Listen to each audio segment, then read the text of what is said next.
So let's start moving in. We have 12 houses. We're going to move through them, like I said, pretty methodically.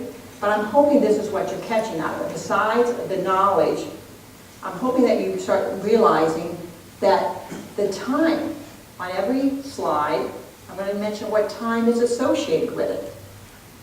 So you could actually, sitting there, let's say that you were born between 4 and 6 a.m. But you're not an Aries. Let's say, you know, you're a different sign. You can marry these two interpretations together. And if you're listening to the whole consult, to the whole presentation, you can take the interpretation of the time, and then at some point when we're talking about the astrological sign, you can also catch that and marry the two together, and you get a great description of yourself in the process. So I'll help you with that as we go through. So let's start. Let's go ahead, starting here with the first house. And first of all, let's the very basics. There's 12 houses we're talking about. And just so you're clear about this, we can't talk in depth about it just because of our time constraints, but the house system is very related to Earth. The house system is not up there in the sky. The house system is down here. So I don't want anyone to think that somewhere we have these perfect wedges in the sky with dotted lines saying, okay, that's first house in the sky.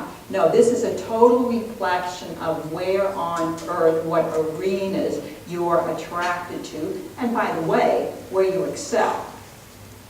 So when we look at the first house, we're talking 4 to 6 a.m., and maybe it's pretty obvious, those of you who have some basics of astrology already, but the first house, just as a baby's being born, what's the first thing that we like to come out first? Is the head, the face. So it oftentimes rules the face. So someone with their sun in that first house oftentimes has a marking on their face. Very commonly a scar, a bump, and it's something that you'll oftentimes see there. And so it's something when you're looking at someone, you can notice maybe a long-term scar in a person's face. That would make sense with that sun sitting in the first house. But it means their overall health and their vitality as well. And of course it means the first impressions. And that goes back to this, the image that I have here on the screen is we all get an image. Everyone walks in the room and we think something. We think nice, we think polite, we think, oh, a little crazy. We get some impression. And that's what this is all about. That first house starts describing the individual. So going forward though, and this is probably where I say the meat and the bones of the lecture is going to be on this slide. I'm hoping that the makes sense. There's some very basic knowledge there on some of this slide, and other ones there's going to be more thinking pieces. So let's come back to this idea of what if your sun is in the first house.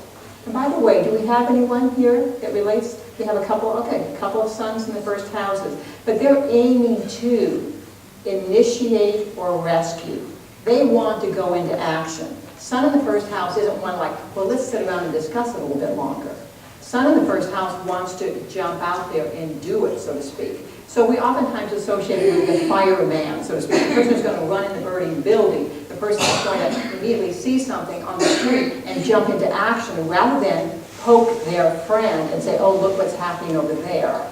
No. If you have Sun in the first house, you're inclined to immediately go yourself. So they need to develop a presence, very important for someone with the Sun in the first house. And that can be by being loud and crazy, or it can be by forceful, standing up, asking a question, somebody else is sitting back, kind of thinking, is it appropriate, should I? The Sun in the first house moves forward here.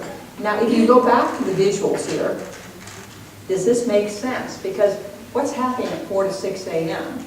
The sun is breaking the horizon. So it would make sense that people that are born at that time, they break the horizon, they break silence. Everyone's standing still, they'll start bolting. They break it. Their goal is to become a leader and to stand out. That is absolutely what the Sun in the first house is about. And in the process, what does that look like? It looks like, oh my God, they're so brave. Oh, they have courage. And yet, and it's something that's very challenging, particularly those who are parents and see their children and see, oh, you worry about them, oh my gosh. Well, if you have a child and the sun's in the first house, this is why. They're the ones when the ball starts rolling down this, driveway and they run right out into the street. They're going to immediately go. They're not going to be looking both ways first. It's going to be a hard principle to teach a child like that. And they need to be first at something.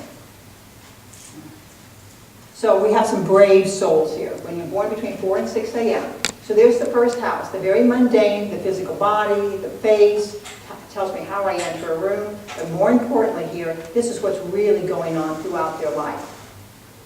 I just put one chart in here just as a demonstration. This is, and again, I know you can't grasp it in detail, we're not talking about it, but again, it gets you the idea for any new students to the complexity when you start looking at a chart and seeing everything in the chart. This was a gal who, a good client of mine, she volunteered to donate a kidney. She wasn't in love with this man. She wasn't, you know, I mean, he was a good friend. I think he might have belonged to the same church that she did. And she just knew she could do it. And she volunteered to give a kidney, which he did. Came out of it beautifully. He went off and he's still living today. So that was, you know, a long time ago. So that's a great example of, again, that sun in the first house. Not so much thinking about what's the repercussion of things. Let's just get, something needs to happen here, let's move into it.